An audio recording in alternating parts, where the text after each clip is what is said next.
এয়া আমি বৈষ্ণৱদেৱী মাতা দৰ্শন কৰি আমি নামি আহি আছোঁ। আমি অলৰেডি অৰ্ধনাৰীশ্বৰ গৰ্ভগৃহ লাহে লাহে আহি পাইছোঁ। বা এতিয়াও পোহৰ হৈ আছে। এনেকুৱা টাইমত অসমত ৰাতি হৈ যায় 7টাত। ইয়াতে কিন্তু পূৰা সূৰ্যৰ পোহৰ ওলাই আছে। ধুনীয়া চাওক প্ৰকৃতি কেনেকুৱা দৃশ্য, সৌন্দৰ্য। এইটো শ্বৰ্টকাট ৰাস্তা বুলি কয়, মানুহবিলাকে নামিও আহে, ভালো লাগে। আৰু এয়া তাই আমাক পইচা খুজিছে, কিবা সহায় কৰ বুলিও কৈছে, কিন্তু কি ক'ম চাওঁ বুলিহে ক'লোঁ মই। আৰু আমাৰ অমৃত বাবা লগত আছে। অলপ ভাগৰে লাগিছে, তথাপিতো ভালেই লাগিছে মাৰ চৰণত আহি। এইখিনি কৈ আনন্দ বাছ কামাখ্যা মাৰ আশীৰ্বাদত আৰু শুক্লেশ্বৰ বাবাৰ আশীৰ্বাদত আজি মোটামুটি বৈষ্ণৱদেৱী মাও দৰ্শন হ'ল। আৰু এয়া নামি আহিছোঁ, ভালেই লাগিছে।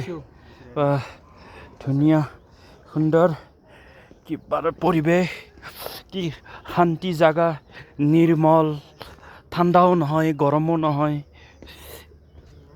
ইয়াকে কয় প্ৰকৃতিৰ ৰজা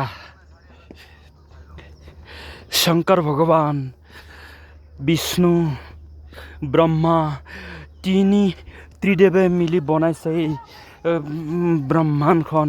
গতিকে তেওঁৰ সৃষ্টি কি ধুনীয়া, অকল্পনীয়, অবিশ্বাস্য। তেওঁলোকো আহি আছে খোজকাঢ়ি। ইয়াত তেওঁলোকৰ সৰু বাচ্ছাটোৱে লৈ আহি আছে, কিন্তু আমাৰে লৈ আনিব পৰা নাই। সেনেকুৱা হ'লেও আহি আছে।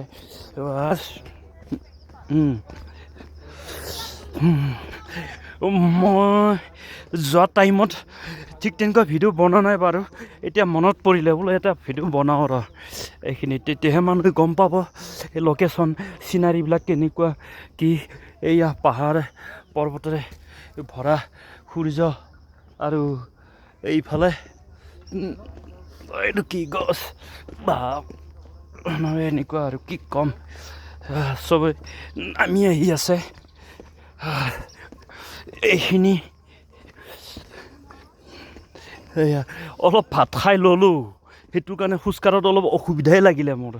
গোটেই পেটটোৱে মাত ওলাই গৈছে।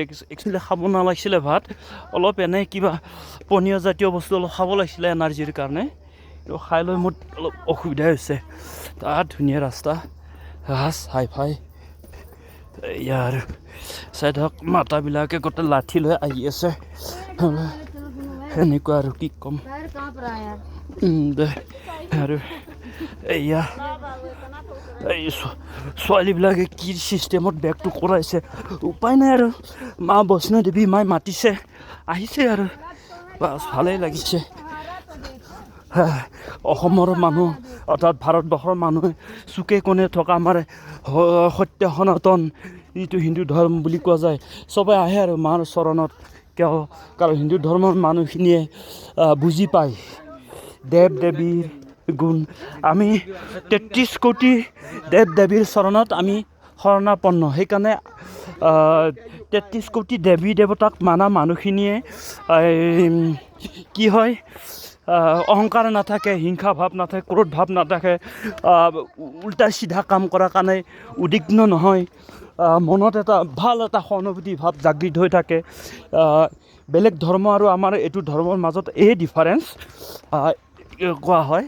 এয়া চাওক তেওঁলোকে আহিছে, কিন্তু আমিতো কোনো কাৰো লগত একো চিনাকি নাই, মিল নাই, তথাপিতো আমি এক হৈ যাওঁ। ভাল ধুনীয়া। বাছ এইখিনি কৈ মই ভিডিঅ'টো সমাপ্ত কৰিলোঁ আৰু, নহ'লে মোৰ বেটাৰী চাৰ্জিঙেই নোহোৱা হৈ যাব।